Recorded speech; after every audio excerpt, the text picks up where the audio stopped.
Islamic Brotherhood Television. Assalamualaikum warahmatullahi ta'ala wabarakatuh.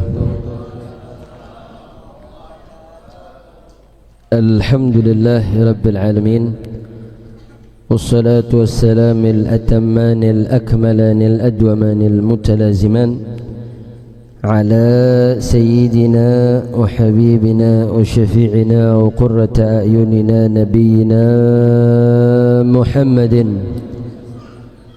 وعلى آله الطاهرين وأصحابه الغر الميامين ومن تبعهم بإحسان إلى يوم الدين. اللهم أخرجنا من ظلمات الوهم وأكرمنا بنور الفهم وافتح علينا بمعرفة العلم وسهل أخلاقنا بالحلم واجعلنا مما يستمعون القول ويتبعون أحسنه برحمتك يا أرحم الراحمين والحمد لله رب العالمين. تقبل الله منا منكم فتقبل ya karim. Alhamdulillah, salam penghormatan kepada guru kita bersama Al-Imamul Akbar lil Ummatil Islamiyah Sayyidul Walid Al-Habib Muhammad Rizik bin Husain Shihab. Begitu juga kepada seluruh jajaran pengurus Dewan Pimpinan Pusat Front Persaudaraan Islam. Hadir bersama kita guru tetap, pengajar tetap di majelis rutin di Masjid Al-Islah ini, guru kita bersama Kiai Haji Nur Zain As-Sundawi, yang beliau merupakan pengurus majelis syura. Hadir bersama kita Al-Habib Ali bin Abi Bakar Al-Attas SH, calon MH sama calon pengantin bentar lagi. Amin yang kencang dong, amin. Amin. Yang atas sedih nih. Begitu juga salam penghormatan. Di sini ada Ustadz Haris juga, masya Allah, guru tetap sekaligus pengurus Majelis Syura Dewan Pimpinan Pusat Front Persaudaraan Islam. Begitu juga ada Ustadz Husain atau yang dikenal dengan Buya Husain, Wakil Sekretaris Umum DPP Front Persaudaraan Islam. Ustadz Amir, Wakil Bendahara Umum. Ada Ustadz Khairul yang merupakan teman karibnya Bapak Jokowi, yang alhamdulillah beliau tersesat dalam kebaikan menjadi pengurus Front Persaudaraan Islam untuk ngurusin urusan Rohingya. Ini di tasnya bawa ijazah bagaimana? Begitu juga salam penghormatan Ustadz Muhammad Irfan, Ketua LDP, dan alhamdulillah dan seluruh pengurus yang aktif rutin untuk mengisi dalam kajian rutin. Dan alhamdulillah pada kesempatan pembukaan majelis rutin yang ada di Masjid Al-Islah ini, kita kedatangan tamu guru kita bersama Al-Habib Ali bin Abdul Aziz bin Jindan. Kita udah hampir 25 tahun setengah gak ketemu nih. Oh lebih ya? Iya. Dan alhamdulillah dipertemukan kembali di tempat ini, dan kita doakan mudah-mudahan beliau panjang umur, sehat walafiat, dan mudah-mudahan datangnya bukan cuma pembukaan doang, amin. Kira-kira kalau sebulan sekali cakep kan nih? Apa setiap seminggu sekali? Apa tiap hari?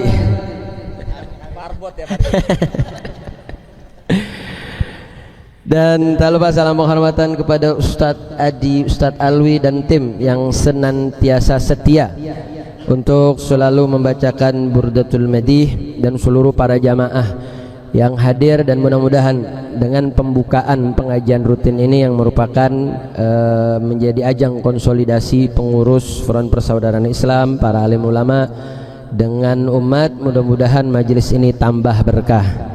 Majelis ini diberikan cahaya oleh Allah Subhanahu wa taala, dan mudah-mudahan semua yang hadir yang punya hajat duniawiyah ukhrawiyah mudah-mudahan Allah gabulin.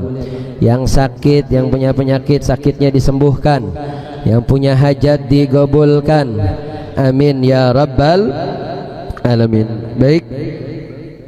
Ini Kiai Nur Zain gimana nih, lanjut tapi jangan? Udah jam 11 ya? Gimana? Mega mendong. Kuncinya mantum kan. Kita baca melanjutkan pembacaan bait dari kitab Burdatul Madih dari syarah Al-Kharbuti. Qala al-musannifu al-Imam al-Busiri fi Burdatihi al-Mubarakah ma syarhihi Syekh Umar ibn Ahmad Effendi Al-Kharbuti Al-Hanafi. وصل إلى أن قال وكيف تدعو إلى الدنيا ضرورة من لولاه لم تخرج الدنيا من العدم. Dalam bait yang ke-33 ini, di mana Al-Imam Al-Busiri mempertegas bait sebelumnya yang di mana Al-Imam Busiri mengukuhkan bagaimana Nabi kita kezuhudannya itu bukan lagi sekedar teoritis, tapi bagaimana Nabi punya tingkat zuhud itu sampai tataran kondisi darurat. Yang kita kenal ada kaidah ad-darurat tubihul mahdzurat. Kalau dalam kondisi darurat mampu memperbolehkan sesuatu yang haram bisa jadi halal. Itu dalam konteks normal. Nah, Nabi SAW bukan dalam keadaan normal, daruratnya saja pun inna darurata la ta'du 'alal 'usami. Sampai-sampai kedaruratan Nabi pun Nabi tidak ada kecenderungan kepada hal-hal yang bersifat duniawi. Nah, bait ini kemudian diperkuat. Kenapa kok sampai darurat pun Nabi tidak punya kecenderungan? Apa kata Imam Al-Busri? Wa kaifa tad'u ila dunya daruratu man laulahu lam takhruj dunya minal adami. Bagaimana kedaruratan bisa ngajak Nabi untuk kemudian condong kepada dunia, karena bukan Nabi yang butuh kepada dunia, dunia yang butuh kepada Nabi. Laulahu lam takhruj dunya minal adami. Karena kalau bukan karena Nabi kita Sayyiduna Muhammad sallallahu alaihi wasallam lam takhrujud dunya minal adami, niscaya dunia enggak akan Allah ciptakan, tidak akan Allah keluarkan dari ketiadaan menuju keeksistensian, dari tiada menjadi ada, kalau bukan karena sebab adanya Nabi kita Sayyiduna Muhammad sallallahu alaihi wasallam. Makanya Al-Imam Al-Kharbuti dalam bridgingnya, dalam prolognya mengatakan lamma bayyana riyadatahu syadidata wa mujahadatihi sadidah arada an yashra'a fi bayani afdaliyatihi wa iyani ashrafiyatihi lakinna ma'a rabti aniqin wa tartibin rashiq haitsu kana hadzal bait ta'kidan lima qablah. Jadi Al-Imam Al-Busiri pengen mengatakan nih, lihat nih riyadahnya Nabi mu nih. Ini Nabi yang udah punya kemuliaan luar biasa, yang punya keistimewaan tiada tara, yang punya kualitas akhlak, perangai, sikap yang sudah begitu istimewa. Sekalipun begitu masih riyadhah, masih bagaimana kemudian menjadi contoh kepada umatnya dengan mujahadahnya yang begitu luar biasa. Di sini Imam Busiri membangun argumentasi sebagai ta'kidan lima qablah. Dia penegasan bagaimana Nabi begitu betul-betul sampai kedaruratan, nggak ada sedikit pun ingin memandang kepada dunia. Sampai-sampai kata Al-Imam Al-Kharbuti annahu alaihi salam ma'ilun ilallahi ta'ala faqat. Kecenderungan Nabi hanya kepada Allah subhanahu wa ta'ala saja. Dan ini menjadi isyarat. Jadi Imam Busiri ini dari mana sih? Apakah Imam Busiri mengada-ada, terlalu hulu, membesar-besarkan dalam pujiannya kepada Rasulullah sallallahu alaihi wasallam? Beliau kemudian menghadirkan ini isyaratun ila hadisin qudsi. Ini menjadi isyarat dalam salah satu hadis qudsi, di mana hadis qudsi yang secara lafaz, yang mana hadis qudsi di mana Allah Subhanahu wa taala berfirman dengan lisannya Nabi Muhammad sallallahu alaihi wasallam, dikatakan ad-dunya haramun ala ahli al-akhirah. Dunia itu haram bagi penghuni akhirat, wal akhiratu haramun ala ahli dunya.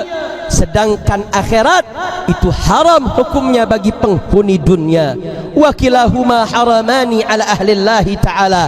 Dan akhirat serta dan ahli dunia, wa kilahuma haramani ala ahli Allah ta'ala, dan keduanya kemudian menjadi haram di sisi Allah subhanahu wa ta'ala. Maksudnya apa? Wa ila anna dunya wal akhirah la yajtami'ana ala wajhil kamal. Artinya kecondongan antara seseorang untuk dia mampu memegang urusan akhirat dan dunia secara kamil, dia tidak akan mampu menghimpun, menyatukan keduanya secara sempurna. Pasti akan ada kecenderungan salah satu. Ketika dia cenderung kepada akhirat, maka urusan dunianya tidak akan maksimal. Ketika dia condong urusan dunia, maka nanti urusan akhiratnya akan terimplikasi, saudara. Makanya dikatakan walidakil, sampai ada yang mengatakan antara hubungan dunia dengan urusan akhirat, annahuma darratan, dia seperti apa nih? Yang tahu nih Kiai Nurzen nih biasanya. Darratan, antara antara bini tua sama bini muda. Kira-kira bagaimana itu? Damai apa ribut tuh? Nah, ini nggak bisa jawab nih, nggak punya pengalaman nih. Min ahli tauhid soalnya. Hah? Artinya deh antara darratan itu identik nggak akur. Darratan tuh bini tua sama bini muda. Darratan sesuatu yang tidak jarang untuk kemudian bisa berdamai. Au mithlu kaffatil mizan, atau contoh lain yang mungkin bisa lebih dekat, yaitu seperti dua timbangan. Timbangan yang biasa di tukang-tukang gula tuh, yang kalau ditaruh beban di sebelah kanan dia naik sebelah kiri, kalau ini yang berat yang kanan naik, dia tidak akan kemudian berimbang. Makanya Nabi SAW pernah bersabda, wa man ahabba dunya adarra bi akhiratih. Barang siapa yang cinta terhadap urusan dunia, dia akan berimplikasi buruk kepada urusan akhiratnya. Wa man ahabba akhiratah adarra bidunyah. Barang siapa yang cinta terhadap urusan akhiratnya, niscaya berimplikasi kepada urusan dunianya. Apa kata Nabi di akhir? Fa'athiru ma yabqa ala ma yafna. Maka kau korbankanlah, kau kedepankanlah sesuatu yang kekal dibanding yang binasa, yang fana. Artinya apa? Kalau ada dua pilihan tadi, kalau kita kejar dunia, akhirat yang rusak. Kejar akhirat, dunia yang rusak. Terus kita pilih mana ya Rasulullah sallallahu alaihi wasallam? Nabi mengatakan fa'athiru ma yabqa ala ma yafna. Kau kedepankan yang kekal daripada yang binasa. Artinya kau kedepankan urusan akhirat yang kita akan selama-lamanya, dan kau korbankan urusan dunia. Akan tetapi bukan berarti kemudian lepas total urusan dunia, enggak. Artinya mizan kifai, mizannya ini harus betul-betul proporsional. Jangan sampai ketika dipilih dalam dua pilihan tersebut kita mengorbankan urusan akhirat dan kemudian mengedepankan urusan dunia sehingga beresiko terhadap urusan akhirat yang akan menjadi rusak. Nah, pertanyaannya, di mana Imam Khorbuti mengatakan kenapa sih kok ad-dunya dinamakan dunia?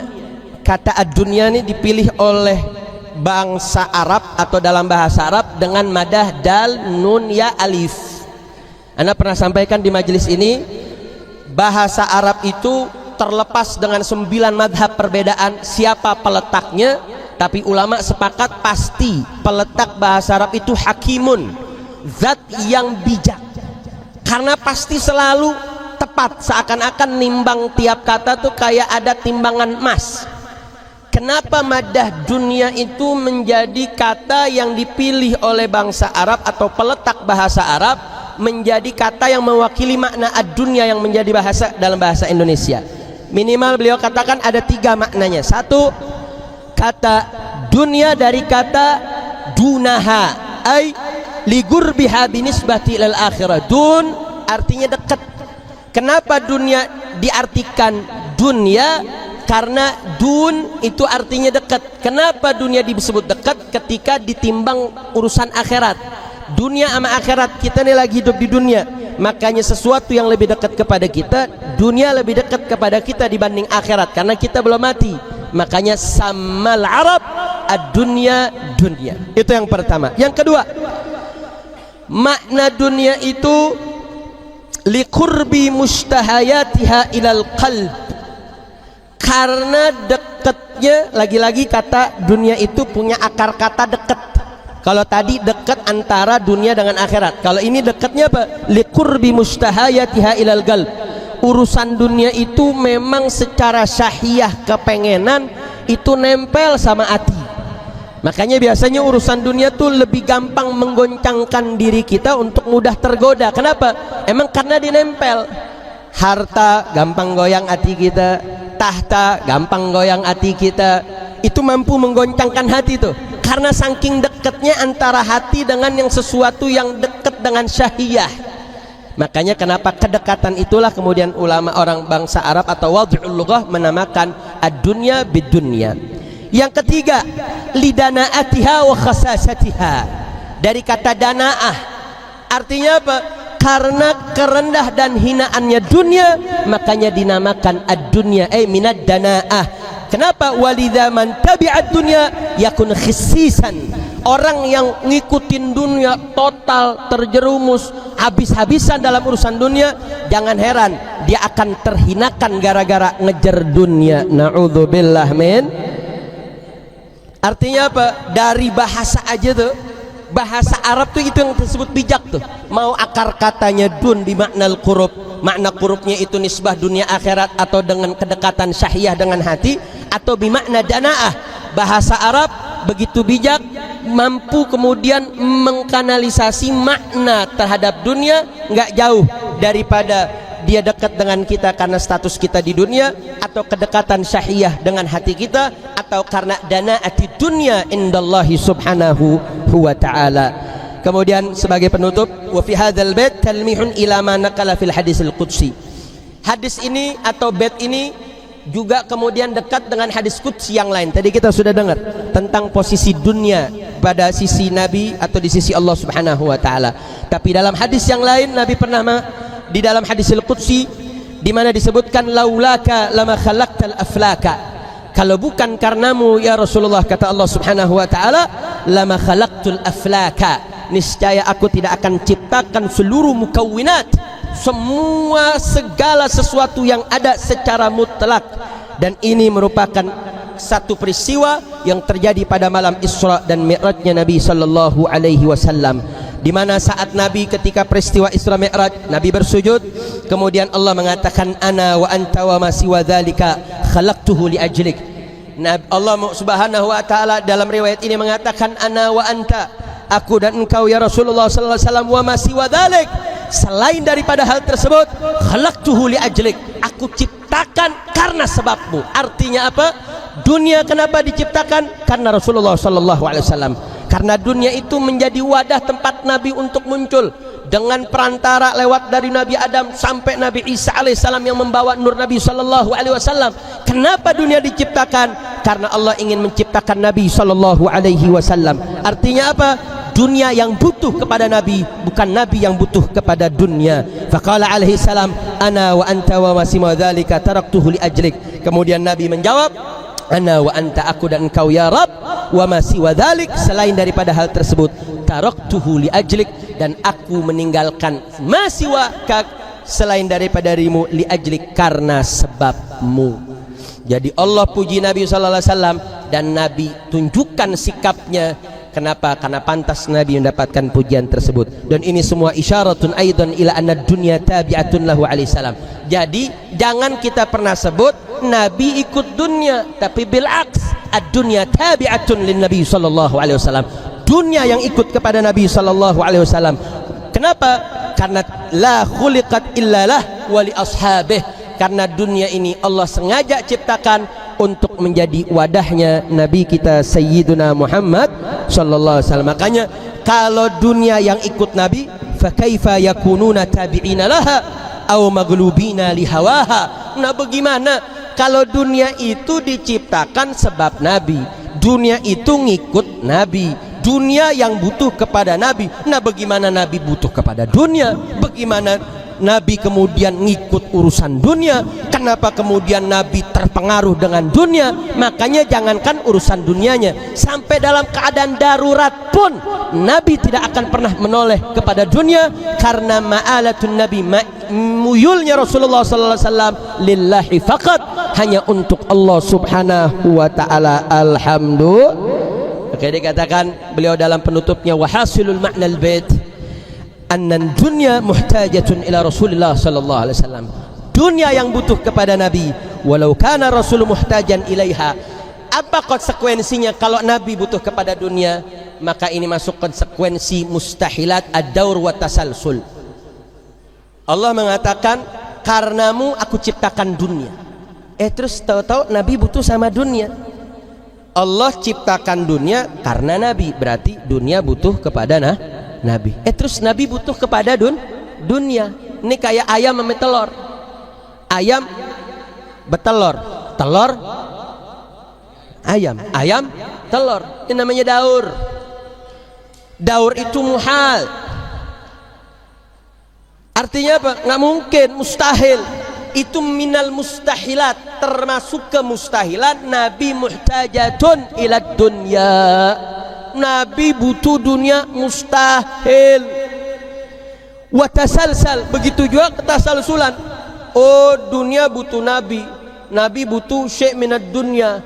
Kemudian butuh lagi tanpa kemudian titik akhir, itu juga kemudian menjadi syai' mustahil. Wa kullu minhuma batilun kama la yakhfa ala ulil albab wa dhawil adab walhamdulillah mulhamus shawab wa ilaihil marji'u wal ma'ab. Artinya apa?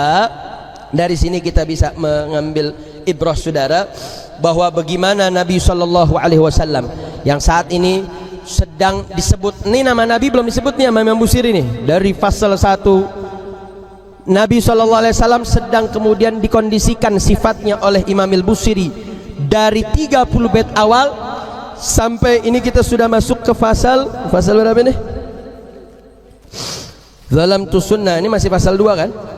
Zalamtu sunnata man ahya. Oh iya, pasal 2 sudah pasal 3. Di pasal 3 ini merupakan atwalul fasal, fasal terpanjang karena isinya madah li Nabi Muhammadin sallallahu alaihi wasallam. Dan madah itu kemudian mulai dari sunnahnya Nabi sallallahu alaihi wasallam sampai bagaimana Nabi sallallahu alaihi wasallam tidak punya kecondongan terhadap dunia. Ya, kita bukan Nabi Muhammad sallallahu alaihi wasallam.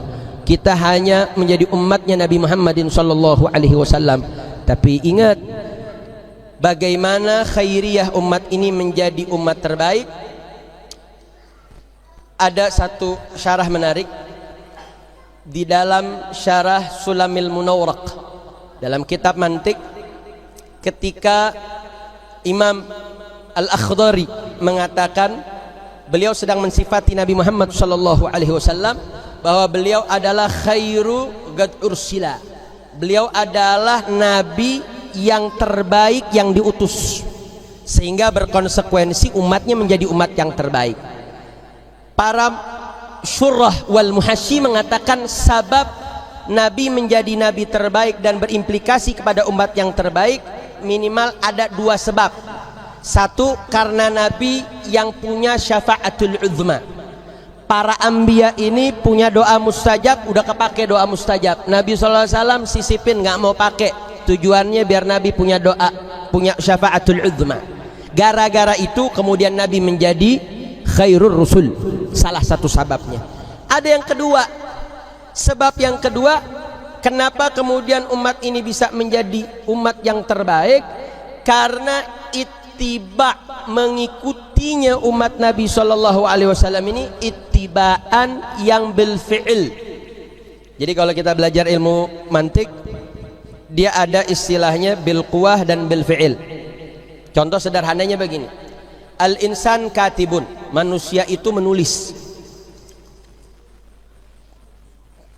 Manusia menulis itu punya 2 pola. Manusia menulis secara potensial, mampu untuk menulis.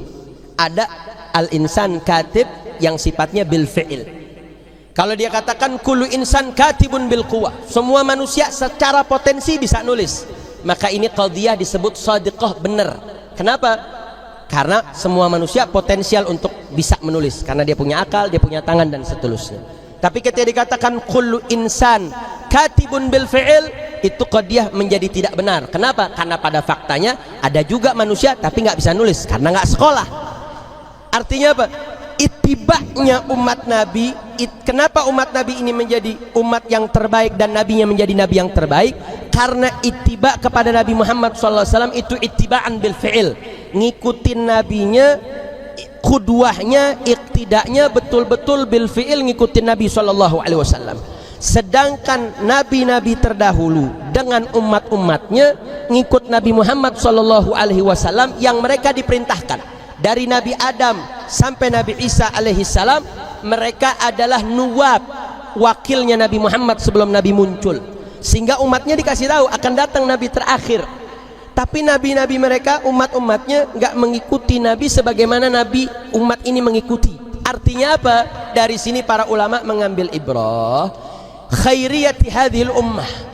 Umat ini menjadi umat terbaik karena ittiba'an waqtida'an bil fi'il. Betul-betul ngikut dan berqudwah secara betul-betul ngikutin. Artinya kalau kita pengen menjadi umat terbaik, mau jadi anak muda terbaik, mau jadi istri terbaik, suami terbaik, mau jadi gerakan yang terbaik, ormas yang terbaik, maka jadilah ittiba'an bil fi'il, ngikutin nabinya bukan dengan klaim saya umat nabi, saya ikut nabi, saya cinta nabi. Ini baru dakwah, belum ada dalilnya. Maka dengan momentum dimulainya pengajian di Masjid Al-Islah ini, maka dengan ini yuk mari di sini setiap pekan selain imam besar yang mengajar, di sini para asatidzah dan para pengurus DPP Front Persaudaraan Islam maupun DPD FPI DKI Jakarta akan bergantian mengajar dengan rangkaian kitabnya, baik kitab akidahnya, ada kitab fikihnya, ada kitab akhlaknya, ada kitab syairnya, ada madah nabinya.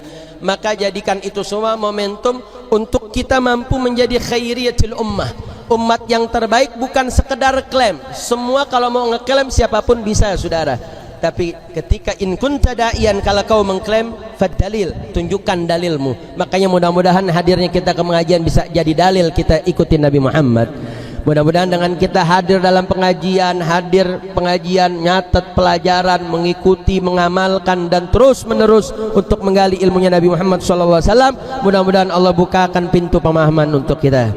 Mudah-mudahan Allah berikan taufik dan hidayah, dan mudah-mudahan Allah jadikan kita umat-umat yang dicinta oleh Nabi Muhammad SAW. Hakadha minni wal afu minkum. Assalamualaikum warahmatullahi wabarakatuh.